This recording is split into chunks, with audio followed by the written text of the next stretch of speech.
ድንግል ማርያም የዓለምን ታሪክ ዓመተ ፍዳ የሚባለውን ዓመተ ምሕረት ብሎ የቀየረውን ልጇን የወለደችበት ቀን ዓመተ ምሕረት ተብሎ ተቀየረ። የዛሬ 2018 ዓመት እናከብራለን። እሷ ጌታን ስትወልደው የ15 ዓመት ብላቴና ነበረች።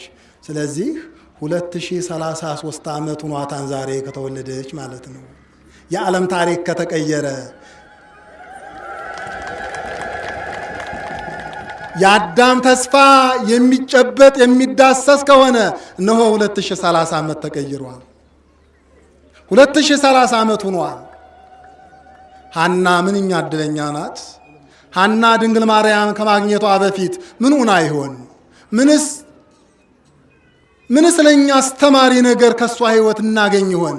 ሐና እውነት ድንግል ማርያምን ወለደች ከተባለበት በፊት የነበረው ሕይወቷ እጅግ አሳዛኝ የነበረ፣ ልጅ አጥታ፣ ልጅ ማጣት ብቻ አይደለም፣ መክኖ መኖር ብቻ አይደለም፣ መካን በጊዜው ይሰጠው የነበረው ግምት ኃጢአተኛ ነው ተብሎ ይታሰብ ስለነበረ መስዋዕት እንኳን ይዛ ወደ እግዚአብሔር ቤት መቅረብ አትችልም ነበር። ሐና አዝና ነበር። ሐና የዘመኗ ሁሉ ሐዘን ልጅ ማጣት ብቻ አይደለም፣ ወደ እግዚአብሔር ቤት እንኳን ሐዘኗን ለመግለጥ መስዋዕት ይዛ መባ ይዛ እንኳን መሄድ አትችልም። ለምን? መካን ማለት እግዚአብሔር ተቆጥቶ ያደረቀው ነው ተብሎ ይታሰብ ስለነበር። ለካም ለሐና ይችን ቀን አስቦላት ነው። ለካም የእግዚአብሔር ምሕረት የዘገየው ታሪኳን ሁሉ ቀይሮ ለብዙ እናቶቻችን አብነት እንድትሆን ነው። ዛሬ የቅድስት ሐና ሐዘን ተለወጠ።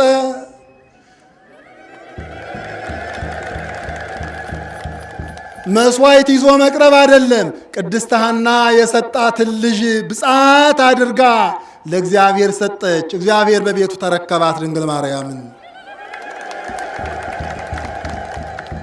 ከዛ በኋላማ ወንጌላችን ስለ ድንግል ማርያም ነው ወገኖቼ። በመከራው የወለደችውን መድኃኒታችን ኢየሱስ ክርስቶስን በወንጌል አገልግሎት ጊዜ ሁሉ የነበረችበትን ወንጌላውያን ግልጽ አድርገው ይነግሩናል። ከአንቺ ይወለዳል፣ ከአንቺ የሚወለደው በእግዚአብሔር መንፈስ ቅዱስ በግብረ መንፈስ ቅዱስ ነው። ተወልጃለሽ፣ ትጸንሻለሽ፣ ስሙንም ኢየሱስ ትይዋለሽ ብሎ ቅዱስ ገብርኤል ሲነግራት አማኝትም አዋቂትም እናት ስለሆነች እንዴት ይሆናን ብላ ምክንያት ጠየቀች። ቅዱስ ገብርኤል ምስጋናውንም ምክንያቱንም ነገራት። ተፈስሒ ፍሥሕት፣ ደስ ያለሽ ደስታ የመላብሽ ሆይ ደስ ይበልሽ፣ ከሴቶች ሁሉ ተለይተሽ አንቺ የተባረክሽ ነሽ አላት። ልብ አድርጉ። ሰሎሞን በብዙ ነገር እግዚአብሔር እንደገለጠለት ያመሰጠረውን ቀድሞ ያያትን ቅዱስ ገብርኤል የሰሎሞንን ትንቢት ግልጽ አደረገና ከብዙ አንቺ ከሁሉም ትበልጫለሽ ብሎ ነበር አደ ሰሎሞን። ቅዱስ ገብርኤል ምን አለ?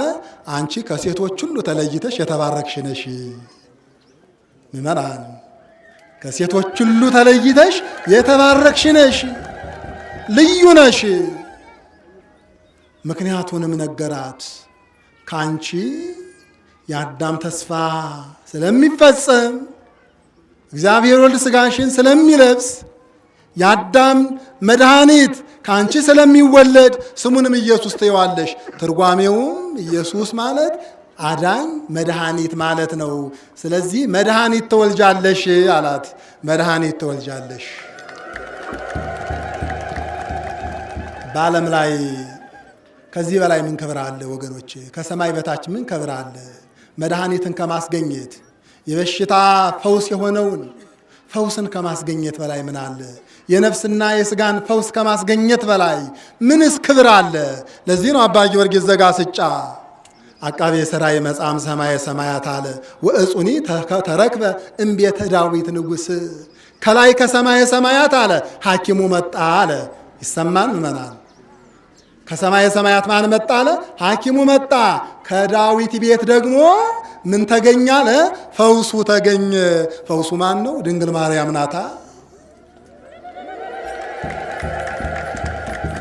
እግዚአብሔር አብ በሰማይ ሆኖ ሐኪም ነውና በሐኪም መሰለና እግዚአብሔር አብን ከሰማየ ሰማያት እርሱ አለ ሐኪሙን ራሱ ከሥጋዋ ሥጋ የነሳውን መድኃኔ ዓለምን ከሰማየ ሰማያት ሐኪሙ መጣ አለ።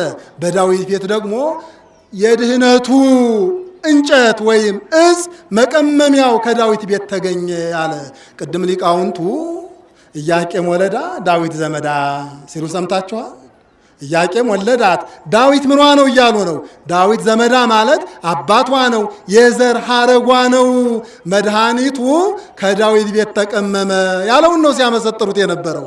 ክብርና ምስጋና ለአምላካችን ይሁን። ሌላ መድኃኒት ማን አለ? ቅዱስ ገብርኤል የነገራት ስሙንም ማን ትይዋለሽ? ማን ትይዋለሽ? ማን ጠርቶልን ነው ዛሬ ጥዑመ ስም ኢየሱስ ክርስቶስ እያልን የምንዘምርለት? ትይዋለሽ ነው። እሷ ናት መድኃኒትን ወልዳ ስሙንም እንድሰይመው እግዚአብሔር ሥልጣን የሰጣት። ይህች ናት የእኛ እናት። ክብርና ምስጋና ለአምላካችን ይሁን።